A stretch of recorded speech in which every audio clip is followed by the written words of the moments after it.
Hi friends, ఎలా ఉన్నారు? అందరూ బాగున్నారా?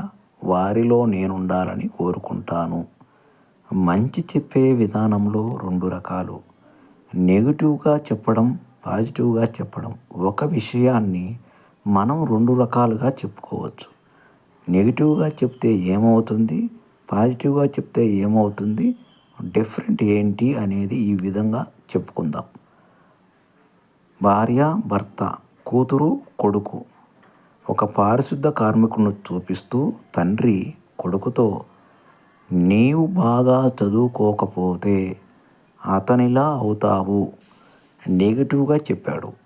అదే విషయాన్ని భార్య కూతురితో పారిశుద్ధ కార్మికుడిని చూపిస్తూ, నీవు బాగా చదువుకొని ఇలాంటి వాళ్లకు మంచి జీవితాన్ని ఇవ్వాలి అంటే పాజిటివ్గా. ఒకే విషయాన్ని తండ్రి నెగిటివ్గా చెప్పాడు, భార్య పాజిటివ్గా చెప్పింది. అంటే నెగిటివ్గా చెప్పడం వల్ల పిల్లలలోని క్రమశిక్షణ పోతుంది. పాజిటివ్గా చెప్పడం వల్ల మంచి నడవడిక, క్రమశిక్షణ వస్తుంది.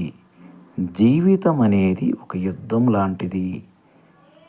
యుద్ధం గెలవాలి అంటే ఏ విషయాన్నైనా మనం పాజిటివ్గా తీసుకోవడం వల్ల చాలా మంచిది. పిల్లలకు కానీ, ఇతరులకు కానీ ఎటువంటి పరిస్థితుల్లో నెగిటివ్గా మనం చెప్పరాదు. ఏ పనినైనా పాజిటివ్గా ఆలోచన చేసి చేయడం వల్ల విజయం చేకూరుతుంది.